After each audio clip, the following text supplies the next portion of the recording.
a gradual training. The Dhamma, the truth taught by the Buddha, is uncovered gradually through sustained practice.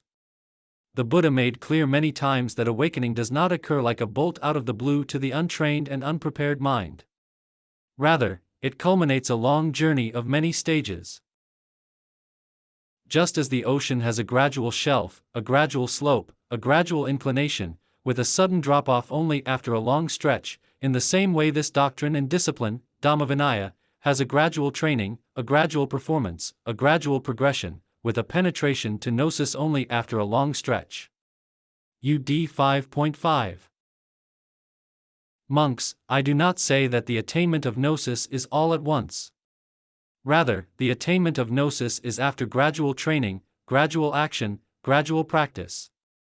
And how is there the attainment of gnosis after gradual training, gradual action, gradual practice? There is the case where, when conviction has arisen, one visits a teacher. Having visited, one grows close. Having grown close, one lends ear. Having lent ear, one hears the Dhamma. Having heard the Dhamma, one remembers it. Remembering, one penetrates the meaning of the teachings. Penetrating the meaning, one comes to an agreement through pondering the teachings. There being an agreement through pondering the teachings, desire arises. When desire has arisen, one is willing. When one is willing, one contemplates. Having contemplated, one makes an exertion. Having made an exertion, one realizes with the body the ultimate truth and, having penetrated it with discernment, sees it. MN 70. The Buddha's teachings are infused with this notion of gradual development. His method of gradual instruction, Anapubbikatha, which appears in various forms in countless suttas, always follows the same arc. He guides newcomers from first principles through progressively more advanced teachings, all the way to the fulfillment of the Four Noble Truths and the full realization of Nibbana.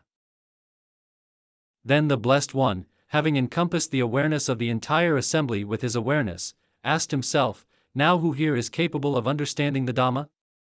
He saw Suppabuddha the leper sitting in the assembly, and on seeing him the thought occurred to him, "This person here is capable of understanding the Dhamma."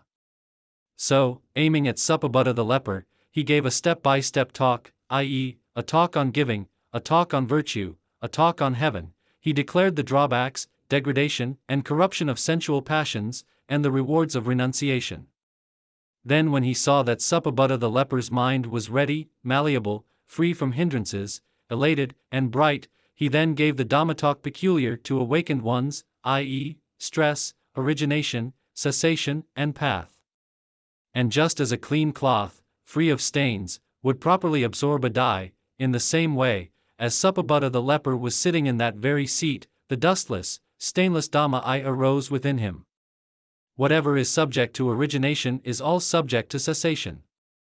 UD 5.3. At each stage of this gradual training, Anapubbisika, the practitioner discovers a new and important dimension of the law of cause and effect, karma, the cornerstone of right view. It is thus a very useful organizing framework with which to view the entirety of the Buddha's teachings. The gradual training begins with the practice of generosity, which helps begin the long process of weakening the unawakened practitioner's habitual tendencies to cling, to views, to sensuality, and to unskillful modes of thought and behavior. This is followed by the development of virtue, the basic level of sense restraint that helps the practitioner develop a healthy and trustworthy sense of self. The peace of mind born from this level of self-respect provides the foundation for all further progress along the path.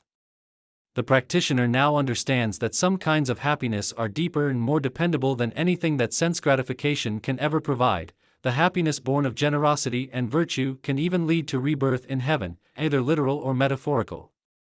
But eventually the practitioner begins to recognize the intrinsic drawbacks of even this kind of happiness. As good as rebirth in wholesome states may be, the happiness it brings is not a true and lasting one, for it relies on conditions over which he or she ultimately has no control. This marks a crucial turning point in the training, when the practitioner begins to grasp that true happiness will never be found in the realm of the physical and sensual world.